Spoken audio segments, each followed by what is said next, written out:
Student, आज हम class 8 NCERT science का चैप्टर नंबर फर्स्ट है आपका क्रॉप प्रोडक्शन एंड मैनेजमेंट। आज हम इसके बारे में डिस्कस करेंगे कि इस चैप्टर में क्या क्या बताया गया है आपको और क्या क्या समझाया गया है। चैप्टर का नाम जो है वो है क्रॉप प्रोडक्शन एंड मैनेजमेंट, यानी जो फसल होती है क्रॉप, उसका किस तरीके से प्रोडक्शन किया जाता है और उसका जो मैनेजमेंट है किस तरीके से उसको संभाल के रखा जाता है, फिर किस तरह से उसको डिस्ट्रीब्यूट किया जाता है, तो वो हम पढ़ेंगे। ये हम पहले भी डिस्कस कर चुके हैं इस चैप्टर के बारे में, तो एक बार दोबारा से रिवीजन कर रहे हैं हम। जैसे चैप्टर में फर्स्ट है कि Paheli and Boojho went to their uncle's house during the summer vacation, कि दो बच्चे हैं पहली एंड बोजू, वो समर वेकेशन के दौरान अपने गांव जाते हैं। Their uncle is a farmer, उनके जो फादर है अंकल है सॉरी वो एक फार्मर है। One day they saw some tools like खुरपी, sickle, shovel, plugs etcetera in the field. तो वो जब वहाँ जाते हैं तो उनको कुछ टूल्स, कुछ औजार दिखाई देते हैं जो कि खेतों में यूज आते हैं, जैसे खुरपी हो गया, हथौड़ा हो गया, फावड़ा हो गया, ये सब जो खेतों में यूज होते हैं वो उन्होंने देखे वहाँ पर। You have learn that all living organism require food, जैसे हम जानते हैं कि हर जीने वाली चीज़ को क्या जरूरत होती है, फूड की। Plants can make their food themselves, जो प्लांट होते हैं वो अपने फूड खुद से ही बना लेते हैं, बट जैसे ह्यूमन्स हो गए और एनिमल्स हो गए वो डिपेंड रहते हैं किसी दूसरी चीज़ पर। Can you recall how green plant synthesis their own food, क्या आप बता सकते हैं या याद कर सकते हैं कि जो ग्रीन प्लांट होते हैं वो अपना फूड किस तरीके से बनाते हैं। Animals including humans can not make their own food, animal के साथ जो ह्यूमन होते हैं वो अपना फूड खुद नहीं बना सकते, इसलिए उनको डिपेंड रहना पड़ता है। So where do animals get their food from, तो हम आज ही जानेंगे कि भाई जो एनिमल्स होते हैं वो अपना फूड कहाँ से प्राप्त करते हैं। But first of all why do we have to eat food, सबसे पहले हमें ये बताना होना चाहिए कि हम फूड क्यों खाते हैं। ये नॉर्मल सी चीज़ है कि हम फूड इसलिए खाते हैं ताकि हमारी बॉडी में एनर्जी आए, एनर्जी आने से हम क्या करेंगे, हमारे जो डेली रूटीन का जो भी वर्क होता है वो वर्क कर सकते हैं, जो भी काम होता है वो हम कर पाएंगे। अगर हमारी बॉडी में फूड नहीं जाएगा तो हमारी बॉडी में एनर्जी नहीं आएगी, जिससे हम काम नहीं कर पाएंगे। फूड केवल एक एनर्जी का सोर्स नहीं, फूड से हमें काफ़ी सारे विटामिन्स मिलते हैं, न्यूट्रिएंट्स मिलते हैं, कार्बोहाइड्रेट्स मिलता है, जिसके थ्रू हमारी बॉडी वर्क करती है। You already know that energy is from the food is utilized by organism for carrying out their various body function such as digestion, respiration and excretion, यानी जो फूड से हमें जो भी एनर्जी मिलती है वो हमारी बॉडी में काफ़ी सारे वर्क करती है, जैसे डाइजेशन हो गया, एक्सक्रीशन हो गया, ठीक है। We get our food from plants or animals or both, हम अपना फूड जो खाते हैं हम प्लांट से भी लेते हैं और एनिमल्स दोनों से ही प्राप्त करते हैं। In order to provide food for a large population, regular production, proper management and distribution is necessary, कि फूड प्रोवाइड करने के लिए जो हमारी देश की जनसंख्या है, पॉपुलेशन है, उसमें काफ़ी ज़्यादा है, तो उनको प्रॉपर फूड पहुँचाने के लिए एक प्रॉपर वे से उसका एक प्रोडक्शन किया जाता है और उसका एक मैनेजमेंट किया जाता है।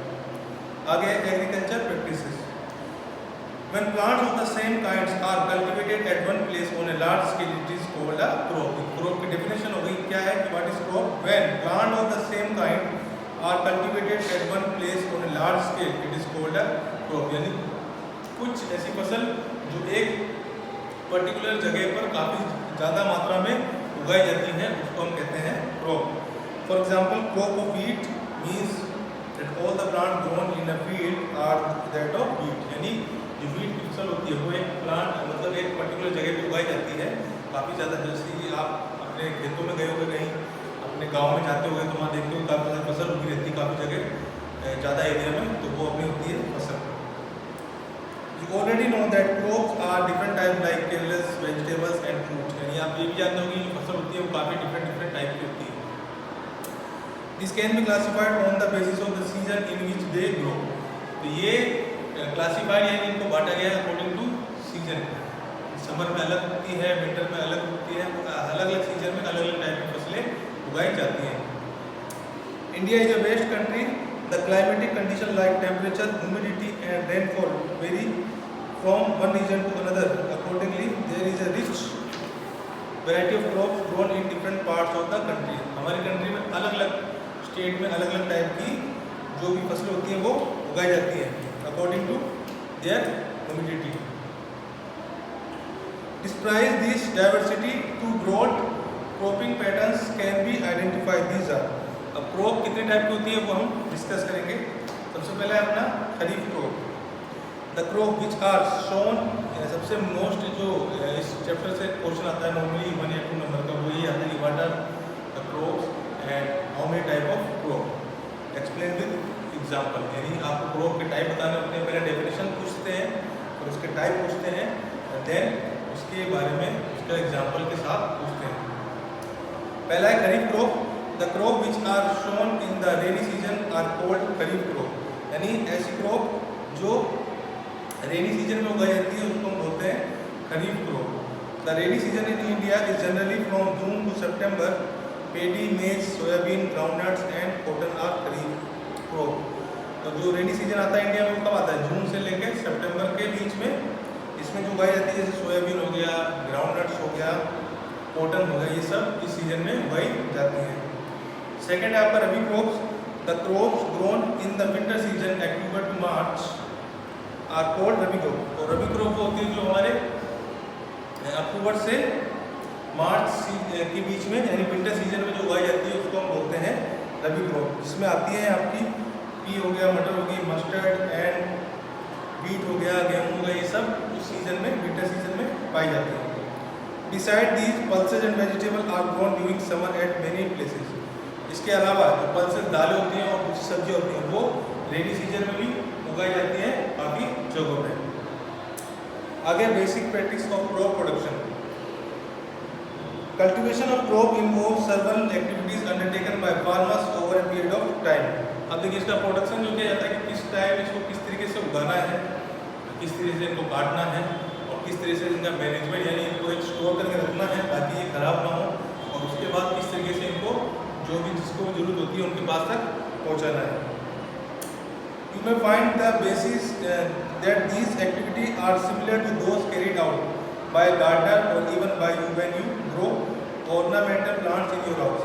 ये बिल्कुल उसकी तरह है जैसे हम अपने गार्डन में कोई पौधा या प्लांट उगाते हैं, तो जिस तरह से उसकी हम देखभाल करते हैं कि किस टाइम उसको कितना पानी देना है, उसको जानवरों से बचाना है और खाद उसको कितनी होनी चाहिए, जिस तरीके से गार्डनर करता है उसी तरीके से एक फार्मर भी यही करता है।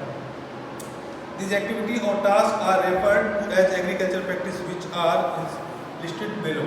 यानी अब कौन कौन से स्टेप लिए जाते हैं फार्मर के द्वारा एक फसल उगाने से पहले और उगाने के बाद, वो आपको मेंशन किए गए हैं। सबसे पहले प्रिपरेशन ऑफ सॉइल, मिट्टी को तैयार करना, सोइंग, थर्ड है adding manure and fertilizers, irrigation, protection from weeds, harvesting, storage. मोटा मोटा मैं आपको बताऊं कि जैसे सबसे पहले मिट्टी को तैयार किया जाता है, उसके अंदर उस मिट्टी की जो जुताई होती है वो किया जाता है, उसके अंदर कुछ फर्टिलाइजर्स या कुछ खाद डाली जाती है अगर मिट्टी आपकी अच्छी नहीं है, ताकि आपकी जो फसल अच्छी हो। उसके बाद उनको वीड्स, कीड़ों से बचाया जाता है ताकि कीड़े जो हो वो आपकी फसल ना बर्बाद कर दें, और उसके बाद उनको काट के उनको स्टोरेज किया जाता है। सबसे पहला पॉइंट है preparation of soil. The preparation of soil is the first step before growing a crop. One of the most important task in agriculture is to turn the soil and loosen it. सबसे main important part होता है preparation of soil, क्योंकि आपकी फसल depend करती है आपकी ज़मीन पर कि आपकी ज़मीन कैसी है, उपजाऊ है या नहीं है। अगर उपजाऊ नहीं है तो आपको काफ़ी सारे उसमें केमिकल्स या कुछ खाद होती है वो डालनी पड़ती है ताकि आपकी मिट्टी जो है वो उपजाऊ हो जाए, ताकि अच्छी फसल वो दे सके। तो सबसे मेन पार्ट होता है आपका ज़मीन, जो मिट्टी होती है वो। This allows the roots of penetrate deep into the soil, ताकि जो आपकी फसल है, जो भी आप फसल उगा रहे हैं, उसकी जो जड़ें हैं वो काफ़ी अंदर तक, मिट्टी के अंदर तक जा सकें। The loose soil allow the root to breathe easily even when they go deep into the soil. Why does the loosening of soil allow the roots to breathe easily? The loosened soil help in the growth of earthworms and microbes present in the soil. ये ऐसा इसलिए किया जाता है कि ताकि जमीन के अंदर काफ़ी अंदर तक पहुंच सके, ताकि जो अंदर जो भी अर्थवॉर्म्स होते हैं वो क्या कर सकें, उसको उपजाऊ बना सकें, इसलिए काफ़ी अंदर तक रखा जाता है। These organisms are friend of the farmers since they further turn and loosen in the soil and add humus to it. But why the soil needs to be turned and loosen? यानी ये जो earthworm होते हैं वो एक तरीके से farmer के फ्रेंड होते हैं, वो उनकी हेल्प करते हैं अच्छी फसल उगाने के लिए। You have learned in the previous classes that soil contains minerals, water, air and some living organism. In addition, dead plants and animals get decomposed by soil organism. In this way, the various nutrients in the dead organism are released back into the soil. These nutrients are again absorbed by plants. खेतों में क्या होता है, कुछ animals होते हैं जो मर जाते हैं, तो उसी में बड़े-बड़े दब जाते हैं मिट्टी के अंदर, तो उसके अंदर से जो काफ़ी जो मिट्टी पहले से अर्थवर्म होते हैं, जो उसके अंदर से न्यूट्रिएंट्स निकलते हैं, तो वो मिट्टी के लिए क्या होते हैं, लाभदायक होते हैं. Since only a few centimeters of the top layer and soil support plant growth, turning and loosening of soil brings the nutrients rich soil to the top so that plants can use these nutrients. यही बताया गया है कि जो मिट्टी के अंदर जो भी न्यूट्रिएंट्स होते हैं वो आपकी फसल के लिए काफ़ी ज़्यादा महत्वपूर्ण होते हैं.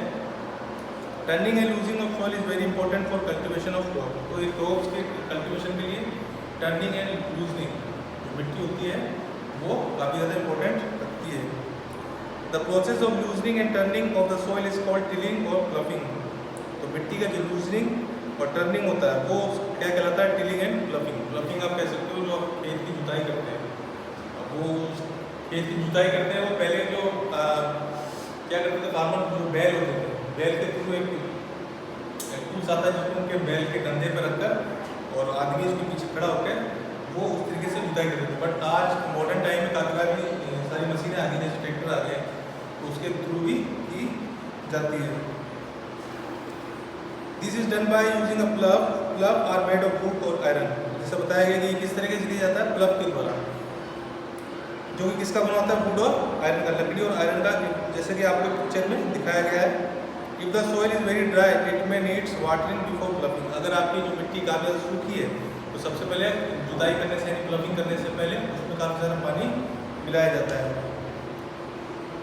The ploughed field may have big clumps of soil called crumbs. It is necessary to break these crumbs. Leveling the field is beneficial for sowing as well as for irrigation. तो सबसे पहले जो मिट्टी होता है उसका लेवल किया जाता है. Leveling of soil is done with the help of leveler. यानी वो किसके थ्रू किया जाता है, लेवलर आता है, जिससे क्या होता है मिट्टी को बिल्कुल लेवल में किया जाता है, उसके थ्रू ही किया जाता है. Sometimes manure is added to the soil before tilling. This helps to proper mixture of manure with the soil. The soil is moisture before sowing. कुछ टाइम क्या होता है, कुछ टाइम ये होता है कि मिट्टी में जो फार्मर होते हैं वो क्या मिलाते हैं इसके अंदर, मैन्योर, ताकि लेवल होने के बाद जो मिट्टी में मैन्योर मिलने के बाद जो भी आप फसल उगाओगे उसके अंदर वो काफ़ी ज़्यादा आपके लिए उपजाऊ बन सके, ताकि आपको अच्छी फसल मिल सके. तो इसके अंदर काफ़ी सारे जो टूल्स यूज करते हैं, जैसे प्लग हो गया, उसके बाद ट्रैक्टर हो गया, उसके द्वारा भी की जाती है. अलग अलग टाइप के टूल्स आते हैं, उसके थ्रू इनको लेबल किया जाता है. तो आगे जो हम चैप्टर में पढ़ेंगे वो अब कौन कौन से टूल्स यूज आते हैं, जैसे बोई हो गया, जैसे आप फिगर में दिखाया हो गया, उसके बाद कल्टीवेटर हो गया, वो सब टूल्स जो भी हैं आपके वो हम नेक्स्ट वीडियो में डिस्कस करेंगे, पढ़ेंगे कि किस तरीके से मिट्टी को लेवल करके उसके अंदर किस तरीके से फसल उगाई जाती है, किस तरह से उनको कट किया जाता है, उसके बाद उनको किस तरीके से स्टोरेज किया जाता है, वो हम नेक्स्ट वीडियो में पढ़ेंगे. ये सब पहले भी हम पढ़ चुके हैं, आई थिंक आपको कोई प्रॉब्लम नहीं होगी. इसका जो नेक्स्ट पार्ट है वो हम नेक्स्ट वीडियो में डिस्कस करेंगे. Thank you.